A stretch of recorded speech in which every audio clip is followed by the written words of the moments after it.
Welcome back to my channel. I'm Nicole, and before we get into my April reading wrap up in my next video, we're going to curate a TBR for May together. I never normally curate TBRs, I just read whatever I fancy reading off my shelf next when I finish a book. But there are a few categories of books that I feel like I need to get to, so we're going to go through that now. First category in my May TBR is a long book because I have plenty of books that are 400, 500, 600 pages that are literally gathering years worth of dust because I just never want to get to them because they intimidate me. So for May and for the next few months after that, I will be choosing a long book of my shelves for each month. The long book I've chosen for May is Out by Natsu Kirino. This is a Japanese thriller and I got this secondhand ages ago. I was buzzing when I found this in a charity shop for £1.25. Did I read it in the next year? No. Did I read it in the second year of having it? No. But I'm finally getting around to it in May 2025. This is 520 pages long and it follows four women in Tokyo who work the night shift at a boxed lunch factory and they're very bored of their monotonous lives, their dreary existence. And one day, one of the four women, who is a young mother, cracks and murders her husband. And she confides in one of the other women and they come together to help her dispose of the body. But then the police start getting suspicious and gang members are being accused of the crime. And it sounds like a whole lot is going on in this book. It sounds very juicy. So hopefully, even though it's 520 pages, I might fly through this one. If you have any long book recommendations, please let me know in the comments because last month, a lot of people on Instagram recommended to me The Reformatory by Tananarive Due, who is an author I've read from before and loved. And I did like The Reformatory, but everyone says it's 5 stars. It has a really high average Goodreads rating, and I liked it. I liked it enough to get through all 600 pages, but it really didn't just blow me away like it seemed to for everyone else. So I really want a long book to sink my teeth into and have like an amazing time with and be really glad I read all of those pages at the end, because I didn't feel that way with The Reformatory, unfortunately. So please let me know if you have any long books that you absolutely love. The next category I'm getting myself to choose a book from for May is a hardback because I have plenty of them and I kind of forget that they're not just house decor. I never ever reach for a hardback ever unless it's like a new release I'm really excited for. So we're going to choose one for May. The hardback I've chosen is Bad Fruit by Ella King, which I think is a dark literary fiction. But I've just checked the front pages and this was actually published in 2022. So it really is about time I got round to reading this. This follows Lily, who is basically spending every waking moment trying to make sure life is perfect for her mum. Perfectly pouring her orange juice, perfectly laying out her bed, perfectly putting her outfits together for her to try and prevent her mum from coming to a rage.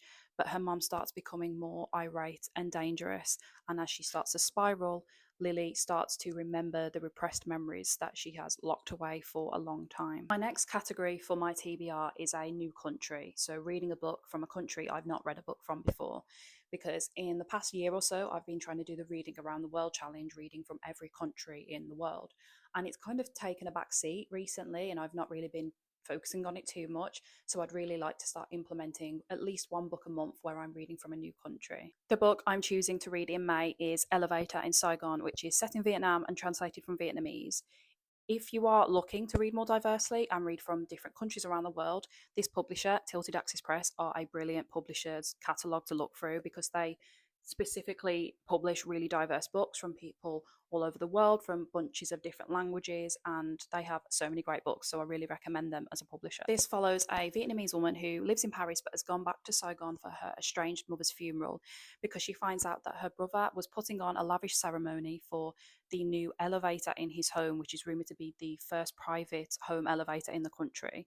But shortly after the ceremony, in the middle of the night, their mother falls down the elevator shaft and dies. After the funeral, our main character becomes absolutely fascinated with her family's history and begins trying to track backwards to find out more. I get the vibe this is going to be one of those books that blends lots of different genres, and I feel like it's going to be quite poignant and beautiful, learning about this family history, but also have some very odd and weird, strange little elements to it. The next category for my TBR is my TBR jar. I wrote down loads of prompts on little pieces of paper, jumbled them all up in a jar, and I've decided that each month I'm going to pick out two, and that's going to be a prompt for what book is going to be on my TBR. So the two prompts I pulled out of my jar for May are to read a thrifted book, so a secondhand book from a charity shop or from Vinted, and then the second prompt was to read a Penguin Modern Classic, because I have quite a few of those that I still haven't read yet. Both of these books are actually secondhand and thrifted, but that doesn't matter. So the book I'm going for the thrifted prompt is Heartburn by Nora Ephron, which I got for £2 in a charity shop. And this is about a pregnant woman who finds out that her husband is in love with someone else. And then the Penguin Modern Classic I've chose is The Bridge of San Louis Ray by Thornton Wilder. This is a super short one, but I thought this would be a good one to choose for May to kind of mix up the lengths of my books. So this book is absolutely tiny. From the back, it sounds like it's going to pack a whole lot into it. This is set in Peru, where a bridge over a gorge breaks and 5 people are plunged to their deaths. And Brother Juniper, who was a witness to the event, wishes to explain the ways of God to his fellow human beings by examining the lives of these 5 people. The next category for my TBR is I'm joining in Ben Reads Good Read Good Challenge, where every month has a different prompt for a book that you need to read that month. I'm obviously joining a little bit late because it's May, but that's absolutely fine. And the prompt for May was to reread a book you've read before, or if you don't want to do that, you can read a book from an author whose other books you've already read. So I chose Before We Forget Kindness by Toshikazu Kawaguchi, who is the author of the Before the Coffee Gets Cold series, and this is the latest installment. If you've not heard of this series, but I'm sure you have, it is about a mysterious cafe in Japan where you can go back in time or go to the future, but you only have a few minutes to spend with the person you want to see. You have to leave before your coffee gets cold. This is the 5th book that has been translated into English, at least, and it is a series I love. They're not mind-blowing, but they're really comforting, always really heartfelt. And I've actually already read this because it's now the 3rd of May that I'm filming this, and it's quite short. So over the past couple of days, I've been reading this. So you'll have to wait until my May reading wrap up to see what I thought. So I've already ticked off one of my TBR for the month, which is good. Second to last category is required reading. And what I mean by this is if I have a book club or I have an event I'm going to and I need to read a book for it. So on the 29th of May, I'm going to an event to see Agostina Bastarrica, who is the author of Tender is the Flesh and 19 Claws and a Blackbird, and most recently the author of The Unworthy.